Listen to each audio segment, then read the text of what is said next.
Animal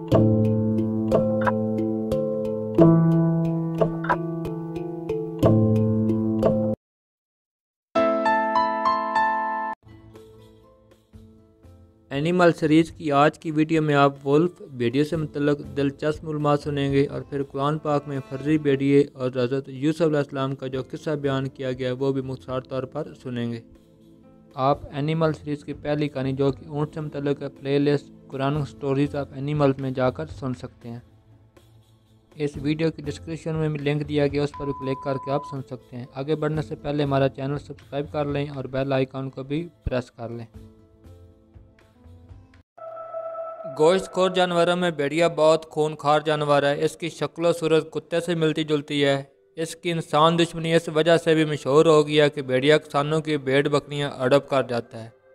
بھیڑیے کی عام خوراک میں چوہے، خرگوش، بکری، بھیڑ، گائے، گھوڑا، ہرن، پرندے وغیرہ شامل ہوتے ہیں، اور سبزیوں میں اسے تربوز بہت پسند ہے۔ عام بھیڑیے کا اوسط وزن 80 کلو گرام ہوتا ہے۔ دنیا کے سب سے وزنی بھیڑیے سائبیریا اور کینیڈا کے جنگلوں میں پائے جاتے ہیں۔ بھیڑیوں کی افزائش نسل کا موسم فروری اور اپریل کے درمیان ہوتا ہے۔ مادہ بھیڑیا ایک وقت میں 3 سے 10 تک بچے دیتی ہے۔ بھیڑیے کی اوسط عمر 10 سال ہے۔ ماہرین حیوانات نے بھیڑیوں کی زندگی پر بے شمار مشاہدے کیے ہیں۔ بھیڑیے چند دلچسپ اور معنی خیز اشاروں کی مدد سے ایک دوسرے سے تھوڑی بہت بات چیت بھی کر لیتے ہیں۔ بچے کی پیدائش، بیماری سے صحت یابی یا قبیلے سے کچھ عرصہ مسلسل غیر حاضری کے بعد کسی رکن بھیڑیے کی واپسی، شکار مار گرانے، موسم میں خوشگوار تبدیلی وغیرہ، ایسے موقعوں پر بھیڑیے عجیب و غریب طریقوں سے گرانے اور شور مچانے سے اپنی خوشی کا اظہار کرتے ہیں۔ چنانچہ مختلف اور موزوں طریقوں سے کان، منہ اور دم ملا کر وہ اپنے دل کی بات سمجھانے کی کوشش کرتے ہیں۔ بسا اوقات جب مختلف طبقوں کے بھیڑیے آپس میں ملتے ہیں تو نچلے طبقے کا بھیڑیا اونچے طبقے کے بھیڑیے کے سامنے ادب اور عاجزی سے ایسے بیٹھ جاتا ہے جیسے تیسری دنیا کے دیہاتوں میں کمی اونچے طبقے کے یا کوئی غریب شودر اعلیٰ ذات اور بلند مرتبہ چودھری کے سامنے بے کسی کے عالم میں بیٹھتا ہے۔ اسی طرح لڑائی جھگڑے کے دوران جب کوئی کمزور بھیڑیا مغلوب اور بے بس ہو جاتا ہے تو صلح صفائی کی خواہش کے اظہار کے لیے اپنی دم اپنی پچھلی ٹانگوں کے اندر دبا کر، اپنے کان پیچھے کی طرف کر کے غالب بھیڑیے کے سامنے نہایت عجز و انکسار سے کھڑا ہو جاتا ہے۔ کئی بھیڑیے تو انسان سے میلان اور انس کا ثبوت بھی دیتے ہیں۔ چنانچہ جنگلی زندگی کے سائنسی مشاہدوں کے دوران انسان میں ایک آدھ بار بھیڑیوں کے ایسے گروہ بھی دریافت ہوئے ہیں جنہوں نے انسانی بچے اغوا کر کے پال رکھے تھے اور ان سے بڑی شفقت سے پیش آتے تھے۔ بندر، گھوڑے، کتے اور ہاتھی کی طرح بھیڑیے بھی خاص فہم و فراست موجود رکھتے ہیں، چنانچہ اسے پالتو کر کے سدھایا بھی جا سکتا ہے۔ اسکیمو اسے اپنی برف گاڑی میں جوت کر سواری اور بار برداری کا کام لیتے ہیں۔ جنگلی بھیڑیے الاسکا، کینیڈا، روس اور ایشیا میں عام پائے جاتے ہیں۔ اٹلی، اسپین اور مشرقی یورپ میں بھی جنگلی بھیڑیا تھوڑی بہت تعداد میں ملتا ہے۔ روس سے بھیڑیے اسکینڈینیویا میں جا گھستے ہیں۔ آج سے کچھ عرصہ پہلے جنگلی بھیڑیے پاکستان کے تقریباً ہر علاقے میں پائے جاتے تھے، مگر اب صرف شکر گڑھ، نارووال، سرگودا، ڈیرہ اسماعیل خان، چترال، سوات، گلگت بلتستان اور دریا سندھ کے آس پاس کے علاقوں میں کھال کھال نظر آتے ہیں۔ کئی زبانوں کے عدم بھیڑیے کا ذکر اس کی روایتی خونخواری کے حوالے سے ہوا ہے۔ اس طرح فلموں میں بھیڑیے کا کردار دکھایا جاتا ہے۔ قرآن پاک کی 12ویں سورہ یوسف میں بھیڑیے کا ذکر ہوا ہے۔ انہی آیات میں ایک مشہور اور بے حد دلچسپ قرآنی قصے کی طرح اشارہ بھی موجود ہے۔ آئیے اب اسی سنسی خیز، سبق آموز اور دلچسپ قرآنی قصے کو مختصر طور پر جہاں سنتے ہیں۔ تقریباً 2000 قبل المسیح کی بات ہے کہ شام کے شمال میں ایک چھوٹے سے شہر کنعان میں اللہ کے ایک پیغمبر حضرت یعقوب علیہ السلام رہا کرتے تھے۔ حضرت یعقوب علیہ السلام کو اللہ تعالیٰ نے بہت اولاد عطا فرمائی تھی۔ ان کا ایک لڑکا یوسف بے حد خوبصورت اور نہایت نیک سیرت تھا۔ اس کا چھوٹا بھائی بنیامین بھی بہت اچھا بچہ تھا۔ حضرت یوسف کے چند سوتیلے بھائی بھی تھے۔ حضرت یعقوب علیہ السلام تمام بچوں سے شفقت اور پیار سے پیش آتے تھے، مگر یوسف کی غیر معمولی وجاہت، اخلاق اور ذہانت کی وجہ سے انہیں اس سے کچھ زیادہ ہی انس تھا۔ یوسف کے لیے باپ کی حد سے زیادہ شفقت نے اس کے سوتیلے بھائیوں میں حسد کی آگ سلگا دی۔ ان کی حسد کے جذبے جلد ہی شدید نفرت اور جانی دشمنی میں بدل گئے۔ ان مکار اور شفاق بھائیوں نے یوسف کو ٹھکانے لگانے کے ایک گھناؤنا منصوبہ تیار کیا۔ ایک روز وہ باپ کے پاس آئے اور کہنے لگے کہ وہ قریبی جنگل میں سیر و تفریح کے لیے جا رہے ہیں اور چاہتے ہیں کہ اپنے چھوٹے بھائی یوسف کو بھی ساتھ لے جائیں۔ باپ نے یہ کہہ کر اجازت دینے سے انکار کر دیا کہ یوسف ابھی کم عمر ہے اور جنگل میں سے کہیں خونخوار بھیڑیا اٹھا کر نہ لے جائے، مگر عیار بھائیوں کے اسرار اور تحفظ کی یقیندانی پر باپ اجازت دینے پر مجبور ہو گیا۔ جنگل میں پہنچتی عیار سوتیلے بھائیوں نے یوسف کے قتل کی سازش پر عمل شروع کر دیا۔ انہوں نے یوسف کی قمیض اتار لی اور اسے ایک ویران کنویں میں دھکیل دیا۔ پھر ایک جنگلی جانور مار کر یوسف کی قمیض اس کے خون سے تر کر دی۔ اس کے بعد وہ مکار بھائی ڈرامائی انداز میں روتے پیٹتے گھر پہنچے اور آتی خون آلود قمیض باپ کے سامنے رکھ کر یوسف کی ہلاکت کا من گھڑت افسانہ سنانا شروع کر دیا۔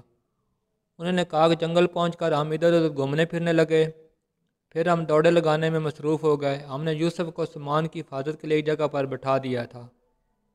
تھوڑی دیر بعد جب ہم اس جگہ واپس آئے تو کیا دیکھتے ہیں کہ یوسف تو غائب ہے، مگر اس کی یہ خون آلود قمیض موقع پر پڑی ہے۔ ظاہر ہے اسے کسی خونخوار بھیڑی نے کھا لیا ہوگا۔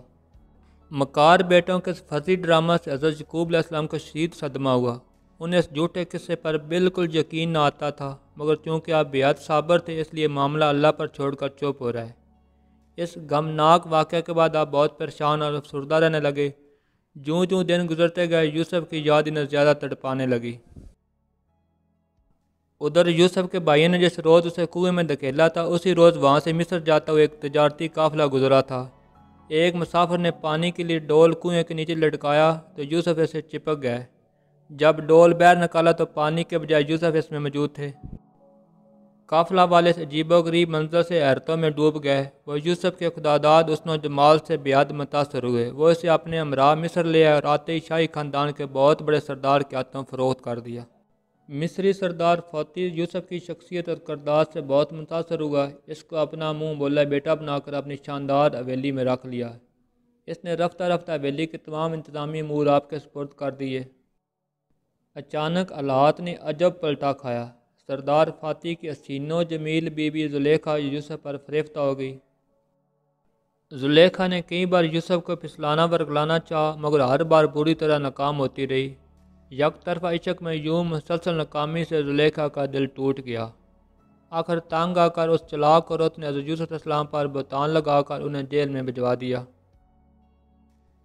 قید خانے میں حضرت یوسف علیہ السلام اپنے فرائض بڑی محنت اور لگن سے ادا کرتے رہے۔ تمام عملہ اور سب قیدی آپ کے بلند اخلاق کے بے حد مداح تھے۔ آپ قیدیوں کی اصلاح اور رہنمائی میں بڑی دلچسپی لیتے اور فارغ اوقات میں ان کے خوابوں کی تعبیر بھی کرتے۔ تھوڑے ہی عرصے میں خوابوں کی تعبیر کے فن میں آپ کی شہرت ہر طرف پھیل گئی۔ اتفاق سے انہی دنوں مصر کے بادشاہ نے ایک عجیب و غریب خواب دیکھا۔ کوئی شخص اس خواب کی صحیح تعبیر نہ کر سکا۔ یوسف کی شہرت سن کر بادشاہ نے آپ کو تعبیر کے لیے بلا بھیجا۔ آپ نے بادشاہ کے خواب کی جو تعبیر کی وہ اس سے بہت مطمئن ہوا۔ وہ آپ کی خداداد ذہانت اور شخصی وجاہت سے بے حد متاثر ہوا۔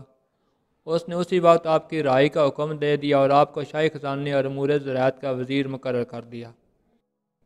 وزارت کے عہدے پر فیض ہونے کے بعد حضرت یوسف علیہ السلام نے اپنی اعلیٰ صلاحیتوں کو لوہا منوا لیا۔ آپ کی دانشمندانہ منصوبہ بندی کا نتیجہ یہ ہوا کہ اناج کے شاہی گودام فالتو ذخیروں سے لبالب بھر گئے۔ اتفاق سے انہی دنوں مصر اور اس کے نواحی علاقوں میں شدید قحط پڑ گیا۔ اس لیے بادشاہ نے اعلان کروا دیا کہ تمام قحط زدہ لوگوں کو شاہی گوداموں سے سستے داموں میں غلہ مہیا ہوتا رہے گا۔ اناج کا قحط اس قدر شدید اور وسیع تھا کہ حضرت یوسف علیہ السلام کا آبائی شہر کنعان بھی اس کی زد میں آ چکا تھا۔ چنانچہ آپ کے بھائی بھی اپنے خاندان کے لیے غلہ لینے کے لیے مصر جا پہنچے۔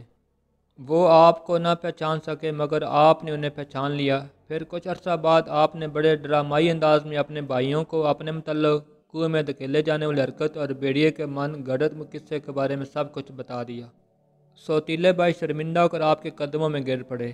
آپ نے انہیں معاف کر دیا۔ اس کے بعد حضرت یوسف علیہ السلام نے اپنے محترم باپ اور خاندان کے تمام افراد کو مصر بلوا لیا اور وہ سب وہاں ہنسی خوشی رہنے لگے۔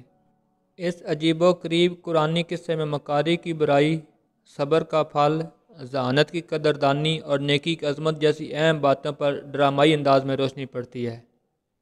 بھیڑیے کے من گھڑت افسانے سے شروع ہونے والی اس ہنسی خیز کہانی کا بنیادی سبق بھی یہی ہے کہ جسے اللہ رکھے اسے کون چکھے۔ ناظرین، آج کی یہ ایپیسوڈ یہاں پہ ختم ہوتی ہے۔ آئندہ اینیمل سیریز میں حیوانات کے قرآنی قصے اور کہانیاں میں تیسری کہانی کتے سے متعلق ہوگی، جس میں آپ کتے اور انسانی دوستی سے متعلق دلچسپ اور حیرت انگیز معلومات سنیں گے۔ Stay connected with Learn with Raw. Thanks for watching. Allah Hafiz, be happy and stay